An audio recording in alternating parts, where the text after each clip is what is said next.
بسم اللہ الرحمن الرحیم.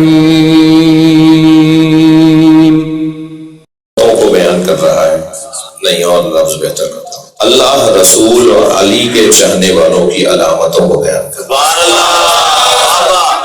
انسان شناختی کارڈ سے پہچانا جائے کون سا ہوتا ہے. ہنر تو یہ ہے کہ کردار بتائے، کردار پکار کر بتائے کہ یہ کون ہے. خود مجھے نہ بتا پدرم سلطان بود یہ کون سا ہنر ہے. میرا باپ، میرا دادا، میرا پردادا بادشاہ تھا، تم بتاؤ کہ تم کون ہو. کیا بات ہے.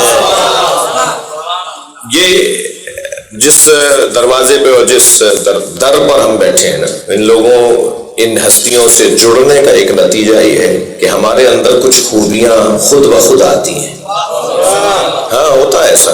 آپ 2 گھنٹے تک گلاب بیچنے والے کے دھکے پہ بیٹھے، گلاب بیچنے والے کی دکان پر بیٹھے، 4 گھنٹے تک آپ کے اندر سے گلاب کی خوشبو آئے گی. یہ ایسے نہیں ہے. یہ جو بچہ مجلس میں آیا بیٹھا ہے نا، یہ اس مجلس سے کچھ بھی نہیں لے کر جائے گا تو یہ ضرور لے کر جائے گا کہ اس حلیے والے ہمارے عالم ہوں گے. صلوات پڑھیں محمد و آل. یہ امام حسین کی عالمی اوپن یونیورسٹی کا ایک کیمپس ہے جسے امام بارگاہ کہتے ہیں. سن 61 ہجری میں امام حسین نے یونیورسٹی کی بنیاد رکھی تھی. اپنے جان دے کر بنیاد رکھی تھی. اپنا گھر قربان کر کے ایک عالمی تعلیمی ادارے کی بنیاد رکھی تھی. نظام ہدایت کی بنیاد رکھی تھی. یہ جتنے بھی دنیا میں امام بارگاہ ہیں نا، یہ سب حسینی یونیورسٹی کے کیمپس ہیں. اور ان میں استاد تشریف فرمائے، ہمت علی صاحب تشریف فرمائے، شخصیات بیٹھی ہوئی ہیں، شاہ صاحب تشریف فرمائے، آپ سب دنیا میں گھومنے والے لوگ بیٹھے ہوئے ہیں. میں بھی کیمبرج اور آکسفورڈ دیکھ کر آیا ہوں، اندر جا کر دیکھ کر آیا ہوں، نظام دیکھ کر آیا ہوں کہ پڑھایا کیسے جاتا ہے. یعنی دنیا کی بڑی یونیورسٹیوں کو ہم جب دیکھتے ہیں تو وہ سب ایک طرف ہیں اور حسین کے مدرسے کی کلاس ایک طرف. یعنی یہاں آنے والا بزرگ بھی ہے، بوڑھا بھی ہے، جوان بھی ہے، چھوٹا سا بچہ بھی ہے، پڑھا لکھا بھی ہے، جسے اپنا نام لکھنا نہیں آتا وہ بھی ہے. ہر شخص یہاں پر ایسے آ کر بیٹھتا ہے، ہر شخص لینے آتا ہے. لوگ بھاری بھاری فیسیں دے کر داخلہ لیتے ہیں کالجوں میں، یونیورسٹیز میں، اور بڑی بڑی فیسیں دے کر بھی آدھے سیمسٹر سے بھاگ جاتے ہیں. بچوں کا حال ہے وہ بتا رہا ہوں نا. معلوم ہے بڑی بڑی فیسیں دینے کے بعد بھی سیمسٹر پورا نہیں کیا، کورس پورا نہیں کیا، چھوڑ دیا، آدھے میں سے چھوڑ کے چلے گا. یہ واحد یونیورسٹی ہے، یہ واحد تعلیمی درسگاہ حسین مولا کی ہے کہ یہاں جیب سے خرچہ بھی کرتے ہیں، جان بھی دیتے ہیں تاکہ ایک جملہ حسین کا مل جائے.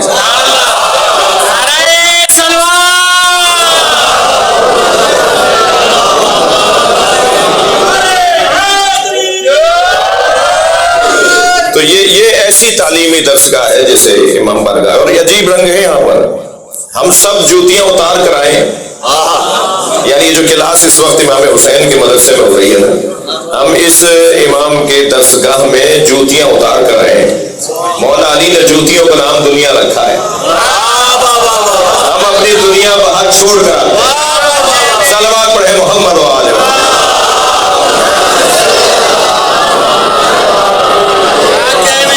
کوئی بڑا آدمی ہوگا مگر جب امام بارگاہ میں آ جاتا ہے تو حسین کا فقیر ہو جاتا ہے.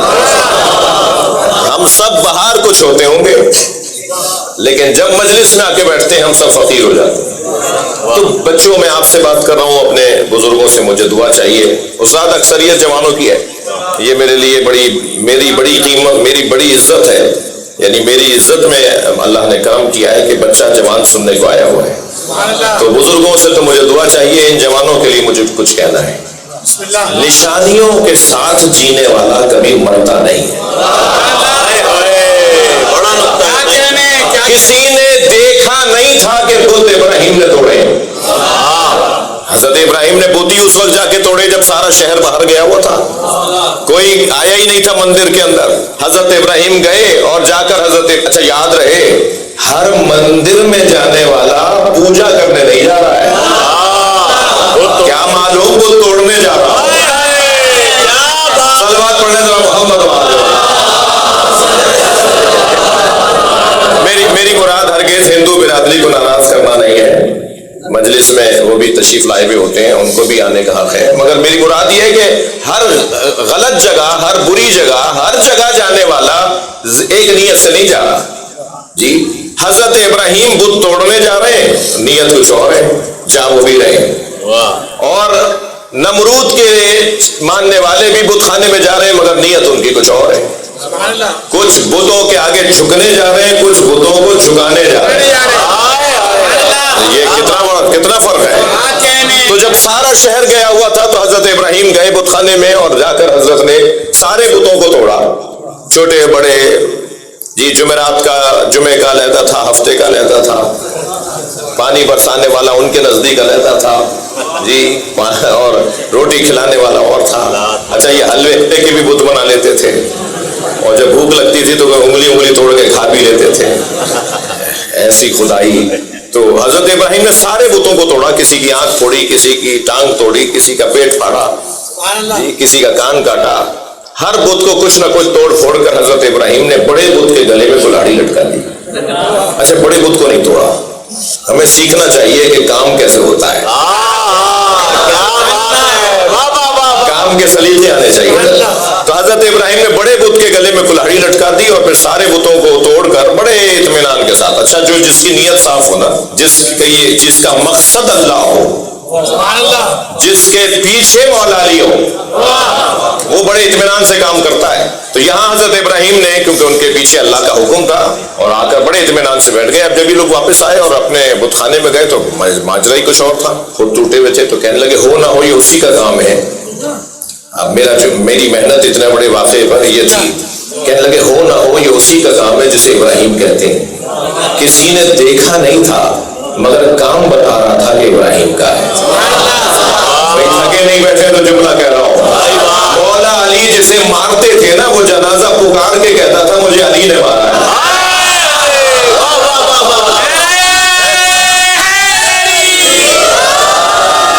برابر کا کٹ کے گرتا تھا۔ میرے مولا سر پہ تلوار مارتے تھے تو برابر کا گرتا تھا، دھڑ میں تلوار، یعنی عمودی چلاتے تھے تلوار یا افقی چلاتے تھے، عمودی چلاتے تھے تب بھی برابر کا، افقی چلاتے تھے تب بھی برابر کا گرتا تھا۔ تولے ماشے گراموں کا فرق نہیں ہوتا تھا، برابر کا تھڑ کٹ کے گرتا تھا۔ جس کی ضربت میں عدالت ہو اس کی حکومت میں کیسی عدالت؟ صلوات بر محمد و آل محمد۔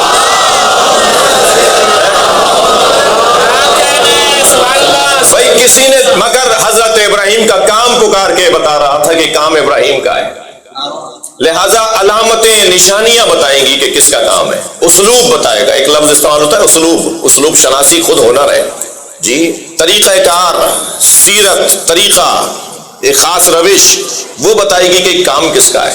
سید رضی نے نہج البلاغہ کی سند نہیں لکھی، حدیث کی تو سند ہوتی ہے نا، راویوں کا سلسلہ ہوتا ہے، فلاں نے فلاں سے سنا، فلاں نے فلاں سے سنا، فلاں نے رسول اللہ سے سنا، تو جا کے حدیث بنے گی۔ تو رسول اللہ کے اور ہمارے درمیان کبھی 30 آدمیوں کبھی 25 آدمیوں کا فاصلہ ہے، تو وہ جو ان فلان ان فلان ان فلان ان فلان ان رسول اللہ، تو وہ جو بیچ میں فلان فلانی نام آ رہے ہیں نا، وہ سارے حدیث کی سند ہے گویا، ٹھیک ہے۔ اب مولا علی کا قول ابھی نہج البلاغہ آپ خانے سے امام بارگاہ مسجد سے اٹھائیں، نہج البلاغہ کا کلام، مولا علی کا کلام نہج البلاغہ، تو اس کے اندر مولا کے خطبے ہیں مگر اس میں سند نہیں ہے۔ اچھا، سند نہج البلاغہ میں نہیں ہے یا سند اس خطبے کی نہیں ہے؟ سید رضی نے نہج البلاغہ جب ترتیب دی تو انہوں نے سند کو حذف کر دیا، سند ہے اس کی، سارے راوی موجود ہیں کہ یہ خطبہ مولا سے کتنے لوگوں نے سنا، اور پھر ان سے کس نے سنا، پھر ان سے کس نے سنا، یہاں تک کہ سید رضی 1000 سال پرانے عالم دین ہیں، 1000 سال پرانے، یعنی مولا علی کے 250 سال کے بعد وہ آئے، 350 سال کے بعد وہ آئے، اور انہوں نے مولا علی کے خطبوں کو جمع کر کے اس کی سندوں کو حذف کر دیا، یعنی راویوں کو ہٹا دیا اور سیدھا اصلی بات لے لی۔ تو ہمارے سنی بھائی، میرے عزیز، میری جان، ہم سے اعتراض کرتے ہیں کہ حدیث ہے تو سند ہونی چاہیے، اور جس کی سند نہ ہو وہ حدیث کہاں ہے؟ تو ہم نے ایک جواب دیا تھا، اپنے بزرگوں سے سنا پڑھا ہوا جواب ہم نے ان کو دیا تھا، وہ میں آپ کے حوالے کر رہا ہوں۔ ہم نے جواب یہ دیا تھا کہ کلام پکار کے بتا رہا ہے کہ علی کا ہے۔ ہم علی کو راویوں سے نہیں مانتے، ہم علی کو علی سے مانتے ہیں۔ یہ وہی انداز ہے، یہ وہی اسلوب ہے جو مولا حسین حسین نے دعائے عرفہ میں ارشاد فرمایا، مولا حسین دعائے عرفہ میں فرماتے ہیں یا اللہ میں تیری صفات پر غور کر کے تیری ذات سے دور نہیں ہونا چاہتا۔ کیا معیاری بات ہے! چاند کو دیکھ کر اللہ کو پہچاننا یہ میرا اور آپ کا ہنر ہوگا، سورج کو دیکھ کر اللہ کو پہچاننا یہ ہمارا کام ہوگا، مگر حسین والا فرما رہے ہیں میں چاند سورج سے تجھے نہیں جانتا، میں تجھے تجھ سے جانتا ہوں۔ صلوات پڑھنے محمد والے یا اللہ